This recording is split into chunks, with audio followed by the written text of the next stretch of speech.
बिहार से हम सीख सकते हैं। बिहार में तेजस्वी मुख्यमंत्री बनते, जो कमियां रहीं हम उनसे भी बात करेंगे और जानकारी लेंगे। कुछ जानकारी हासिल हुई है। जो एजेंडा तय करते थे उनके साथ भी कोई नहीं खड़ा है। इसलिए भारतीय जनता पार्टी अपने सगे लोगों के साथ भी नहीं है। बिहार में मैंने खुद कैंपेन किया। मुझे पूरे चुनाव में कहीं नहीं लगा कि चुनाव तेजस्वी हार रहे हैं। कहीं मुझे किसी सभा में नहीं लगा। का ऐसा नतीजा कैसे आया? एनडीए इतना हावी कैसे हुआ और तेजस्वी यादव परफॉर्म क्यों नहीं कर पाए? कांग्रेस परफॉर्म क्यों नहीं कर पाई? हालांकि पॉलिटिकल स्ट्रेटेजिस्ट मैं नहीं हूं।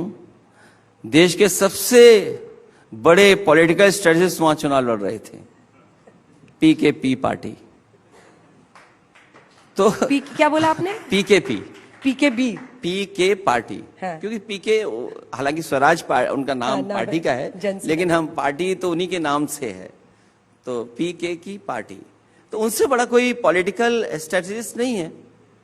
लेकिन जब वो जमीन पे गए तो स्वाभाविक है, उन्होंने देखा होगा कि भारतीय जनता पार्टी की मशीनरी क्या है, वो नैरेटिव कैसे बनाते हैं। किसी ने यूट्यूब में कोई गाना गा दिया, वो नैरेटिव बना दिया।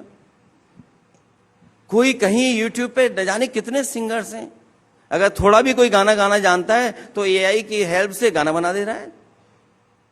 तो ये नहीं, लेकिन जहां तक हम यूपी की बात कर रहे हैं, पीडीए के लोग बिल्कुल तैयार हैं इस बार इन भारतीय जनता पार्टी के लोगों को मुकाबला करने के लिए। बिहार से हम सीख सकते हैं। बिहार में तेजस्वी मुख्यमंत्री बनते, जो कमियां रहीं हम उनसे भी बात करेंगे और जानकारी लेंगे। कुछ जानकारी हासिल हुई है। लेकिन यूपी अलग है। यूपी का चुनाव बड़ा अलग होता है। अखिलेश जी आज बहुत खुश होंगे पीके, आपने उनका इतना नाम लिया, बेचारे सीट ना आई तो क्या हुआ, अखिलेश जी ने उनकी चर्चा की। लेकिन मैं वापस आ रही हूं सर, बिहार में आपको क्या लग रहा है, क्या मतलब सबसे बड़ा दो फैक्टर अगर आपको लगता है जिसकी वजह से एनडीए की ऐसी प्रचंड जीत हुई? क्या जो आपसी एक तालमेल बैठना था महागठबंधन के साथियों में, तेजस्वी जी का नाम अनाउंस होना था, सीट बंटवारा था, फ्रेंडली फाइट हमने सुना। फ्रेंडली फाइट क्या होता है 10 सीटों पर? क्या वजह आपको दिखाई देती है? देखिए, मैं बिहार के चुनाव पे बहुत ज्यादा नहीं कहना चाहता हूं, लेकिन मैं दरारवादी लोगों से बहुत सावधान हूं, राष्ट्रवादी लोगों से बहुत सावधान हूं। अगर उन्हें कोई भी मौका मिल जाएगा तो वही एजेंडा बना देंगे, वही नैरेटिव बना देंगे। इसलिए हम लोग बहुत सावधान हैं उन लोगों से, और हमसे ज्यादा सावधान उनके लोग अपने लोग हैं। क्योंकि सुनने में आ रहा, जो मीडिया को समय समय पर नैरेटिव और एजेंडा देते थे, आजकल वो किसी को एजेंडा नहीं दे पा रहे, नैरेटिव नहीं दे पा रहे हैं। इसलिए हम आपको सबको सावधान रहना चाहिए। जो एजेंडा तय करते थे उनके साथ भी कोई नहीं खड़ा है। इसलिए भारतीय जनता पार्टी अपने सगे लोगों के साथ भी नहीं है। कभी कभी आप मुस्कुरा रहे हैं तो हम भी मुस्कुरा के कह देते हैं कि आप अपने मन में जितना सोचना है वो सोचते रहिए, लेकिन हम लोग जो कर रहे हैं उसी दिल के साथ करते रहेंगे। जज करने के लिए आज तमाम लोग आते हैं, लेकिन कई बार ये सवाल उठता है कि यूपी में तो आपने कर दिखाया, यूपी में आपने एक टफ चैलेंज दिया ना, वो टफ चैलेंज बिहार में क्यों नहीं हो पाया? ये तो एक प्रैक्टिकल क्वेश्चन है और इसका जवाब आना चाहिए। देखिए, बिहार में मैंने खुद कैंपेन किया। मुझे पूरे चुनाव में कहीं नहीं लगा कि चुनाव तेजस्वी हार रहे हैं। कहीं मुझे किसी सभा में नहीं लगा। लेकिन जो वोट गिना जाता है वो अलग तरीके से गिना जाता है।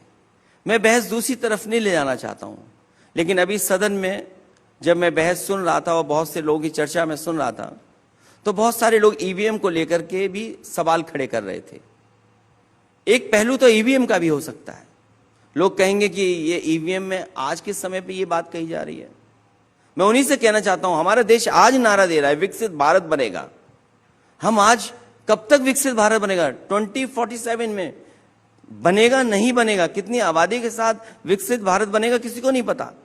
लेकिन कोई भी विकसित देश जिस देश में सवाल खड़ा हुआ ईवीएम पर, उस देश ने ईवीएम हटा दिए।